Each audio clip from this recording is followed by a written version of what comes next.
Բարև ձեզ սիրելի բարեկամներ, այսօր հայկական սուրճս խմելով ես ձեզի պիտի խոսիմ Մուսալերան կամ Սվետիայի մասին։ Ուրեմն, գուզեի Մուսալերան քյուղերեն երկը տնել, բայց չհարմարեցավ։ So, սկսենք Մուսադաղ, Սվետիա։ Միջերկրական ծովու հյուսիս արևելյան կողմը Կիպրոսի կղզիին դիմաց եւ 15 մղոն թևի արևմուտք կգտնվի 7 հայկական քյուղեր։ Մուսալերը կբարձրանա անոնց կողքին։ Բոլոր բնակիչները բավարար հող ունեին։ Հողը փերի էր ու ջուրը արատ։ Բոլոր քյուղացիները հայեր էին ու հայերեն կխոսեին, երբեմն թրքերեն ու արաբերեն խառնելով։ Միջերկրական կլիմային պատճառով բդուղը շատ էր՝ թուզ, խաղող, ձիրան, թերթ, նուր։ Ծորենը քարին ցիտաբդուղն արատ էր։ 7 հայկական քյուղերն էին Հաջի Հաբեբլի, Յողունլուղ, Խդրբեկ, Վաքիվ, Վերի եւ Վարի Էզերիներ եւ վերջինը Քեբուսի է։ 1895-ին Գարկ մահայ հեղափոխականներ եկան Մուսալերան շրջանը։ Այդ շրջանի մեջ թրքական ծրագիրը կսկսի գործադրության տրվին հուլիսի սկիզբը։ Զինվորակրթության բادرվագով թուրք կառավարությունը կհավաքի հայ երիտասարդությունը եւ կղրկե անորոշ ուղղությամբ։ Հուլիսի վերջը քայմակաբը կհրանքա, որ Սվետիա բոլոր քյուղերուն բնակիչները գարքի տնեն իրենց գործերը եւ փոխադրվին ուրիշ շրջաններ։ Սվետիո հայությունը կհասկնա քայմակամի խորամանկությունը, գորոշեց չընթարգվիլ քաղտի հրանքիլ, այլ բարձրանալ Մուսալերան լանչերը եւ գրվիլ ու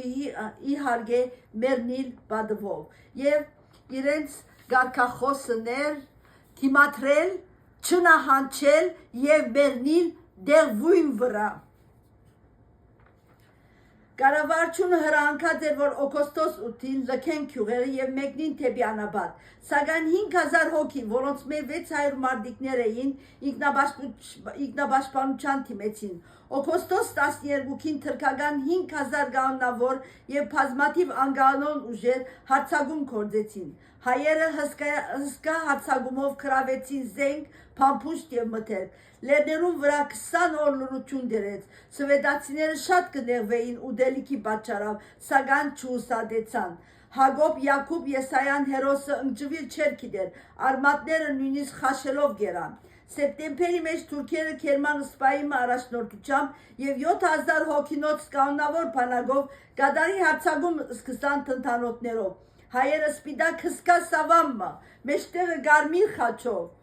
բարձրացուցին Ջեբել Մուսայի քաքաթը, հուսալով, որ թաշնագից մարտանավեր տեսնեն իրենց վտանգալից կացությունը։ 40 օրվա հերոսական դիմադրութենեն ետ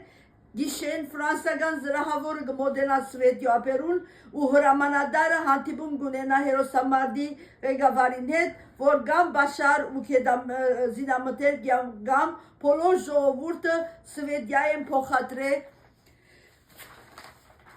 Սեպտեմբեր 14-ին 4 նավերով կվերաթարնա եւ ամբողջ հայությունը կփոխադրե Փորսայիդ, ուր երիտասարդները իբրև գամավոր կզինվորակրվի ֆրանսիական բանակին եւ կգազմեն հայկական լեգիոնի գորիզը։ Հայկական լեգիոնն է, որ 1918-ին Բաղեստինի ճակատին վրա Արարայի ճակատամարտին բարդության մատնեց թուրք գերմանական բանակը, մտավ Բաղեստին, Սուրիա, ապա Կիլիկիա։ Ամենանշանավոր գիրքը, որ գրված է այս մասին, Մուսալերան 40 օրն է։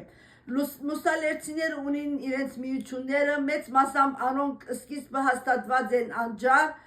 Մուսալերան քյուղերեն անջար եկած են, ուրեմն ղեկավարները, այս Մուսալերան հերոսամարտի ղեկավարներն են Պատվելի Տիգրան Անդրեասյան, Եսայի Յակոբյան, Եսայի Աբրահամյան, Ներուս Կազանջյան, Մովսես Տեր-Քալուսյան, որ վերջը Լիբանանի կառավարության մաս կազմեց, Զաքար Քեշիշյան, որ համասկայնի գետրոնականի ադենաբեդն է, երաշտակետ է, Եդվարդ Բոյաջյան, որ Փանաստեղծ է, Բողոս Սնաբյան, նույնպես քրակետ, Կոլոնել Փանոս Մանջիկյան, որ 15 տարի եղած է, Անտրանիկ Ուրֆալյան, քաղաքագետ, Սարգիս Զեյթյան, Բարոն Մոսես Անտաբյան, որ իմ թվապանության ուսուցիչը եղած է եւ տնօրեն եղած է ուրեմն ցարտ դագավին 100 ընտանիքներ կգտնվին Վաքով քյուղի մեջը, անոնք կարծես թե իրենց համար հոնդերը գաբրին իրարու մեջ կամուսնանան, որբեսի իրենց հայությունը բահեր։ Ուրեմն, մեծ թիվով ուրեմն եկան անջար նախ շատ դժվար դեղ մներ ապրելու համար, սակայն հայերը շնորհիվ իրենց աշխատասիրության շինեցին, շտկեցին եւ այսօր թրախտի վերածեցին անջարը։ Իսկապես այնքան քեղեցիկ է, մարդիկ, որ Ամերիկա քաղտած են,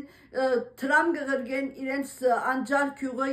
հիմա քյուղաքաղաք եղած է, ավելի քաղաք եղած է եւ այնքան քեղեցիկ շենքեր շինված են, ամենամեծ ճաշարանը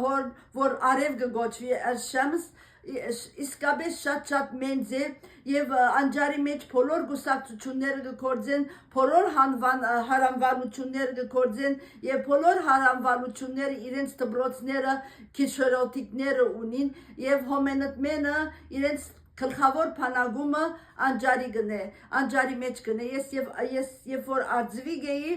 ես մեր միակ փանագումը որ քացի անջար եղած է, նշանավոր է իրենց ցգնապուծարանով, շատ գեղեցիկ է անջարը եւ կհանձնարարեն բոլոր հայերը, որ այն կողմ երթան, անբացյալ երթան, ուրեմն անջար այցելեն։ Հայ ժողովուրդը ուր որալ գտնված է, իր դեղին ժողովրդին օգնած է, այն նպատակով, որ գրնալալ օրմը անոնքալ իրենց կօգնեն։ Օրինակի համար ֆրանսական գիշեն, երբ որ հայերը ազատագրեց, հայերը ինչ են, չքացին, բոլոր երդասարտությունը քնած ֆրանսական բանակին հետ գրվեցավ Ֆրանսայի համար։ Ուրեմն շնորհակալություն, ուր որալ կգտնվենք, մտածենք, որ մենք հայ ենք։ Մեզի ճակատագիր աշխարհի 4 կողմն է դարձե, բայց մենք ճակատագիրին կհավատենք։ Մենք հայ ծնած ենք, հայ պիտի մեռնենք, հայ անունով պիտի մեկնենք։ Ուրեմն գեցե հայ ժողովուրդը, շնորհակալություն, լավ մնացեք։